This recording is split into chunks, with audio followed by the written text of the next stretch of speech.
sais que les vacances s'en viennent pour beaucoup de gens. Peut-être que vous n'avez pas encore choisi votre destination. Peut-être que vous êtes une femme seule, vous n'osez pas partir. Eh bien, il y a un livre dont on vous parle ce matin, Le voyage pour les filles qui ont peur de tout. Marie-Julie Gagnon et Ariane Arpin. Arpin de l'or.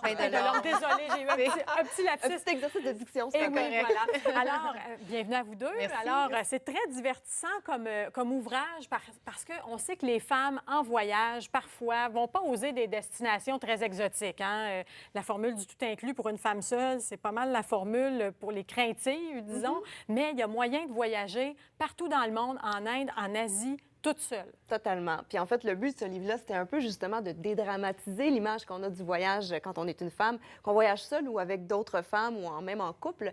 Les femmes ont certaines craintes que les hommes ont peut-être pas. Quoique, hein, on en discutait, puis il y a quand même des craintes qui se rejoignent, oui, à certains niveaux. Mais c'est sûr que nous, comme filles, comme femmes, on grandit dès qu'on est petite, avec disons, la peur, je dis toujours la peur du grand méchant loup, parce qu'on grandit avec ça, ça reste toujours un peu en nous. Donc, quand on voyage, il faut un petit peu...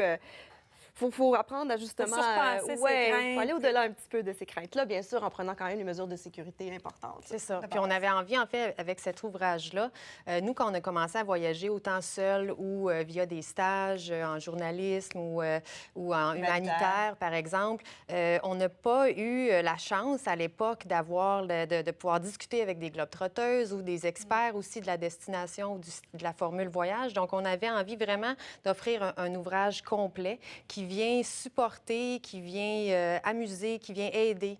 Et surtout ludique en même temps. Très ludique, effectivement. C'est un peu le feeling qu'on voulait avoir, c'était un peu la copine qui nous raconte un peu, qui nous fait rire en nous racontant un peu ses histoires de voyage, mais qui nous donne envie aussi, en nous donnant ses tuyaux puis ses petits conseils, d'aller plus loin, d'aller au-delà de ces peurs-là, finalement. Selon les personnalités, là. Oui. C'est ça qui est très drôle. Aussi, quand on passe à travers, là, il y a la baroudeuse de l'extrême, il y a la dragueuse, la mère Teresa, la dragueuse en série, là, quand même. Alors, il y a toutes la sortes Miss Cocktail des îles, qui est notre femme qui s'en va souvent dans les tout compris, justement pour aller prendre un petit verre puis pas trop penser à rien d'autre.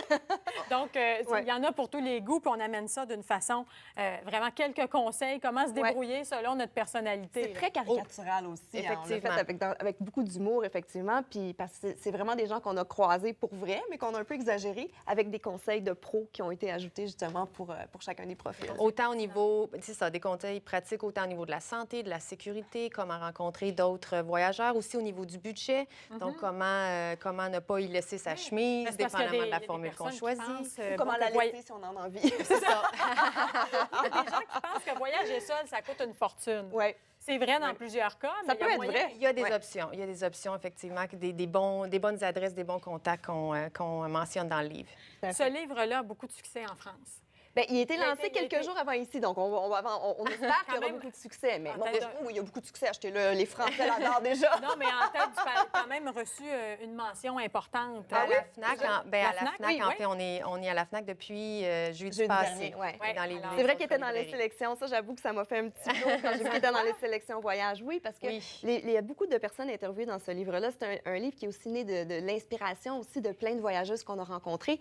Et on a mentionné énormément de blogueuses qu'on peut continuer à suivre par la suite, mais il y a plusieurs Françaises qui sont dans le livre. Donc, moi, je trouve ça fantastique d'avoir justement l'occasion qu'il soit vendu autant en France qu'ici parce que on a énormément de points communs. En fait, on veut tous la même chose en voyage. On veut être bien, on veut profiter du séjour, puis se sentir en sécurité, puis solide. Puis on parle beaucoup de l'assurance aussi dans le livre. C'est important de se sentir sûr de soi quand on voyage. Puis si on ne l'est pas, bien, au moins de le montrer comme ça. Oui, il va moins nous arriver de pépins si on est déjà en écoutant son instinct. Hein? Toujours. Donc, se faire confiance, toujours en écoutant son instinct. Aussi, quand on parle de vol ou de choses comme ça, il y a des gens qui ont peur. Là, si on se promène en Europe, qu'est-ce qu'on fait? On a peur de se faire voler près des cathédrales. Tu sais, c'est quelque chose qui...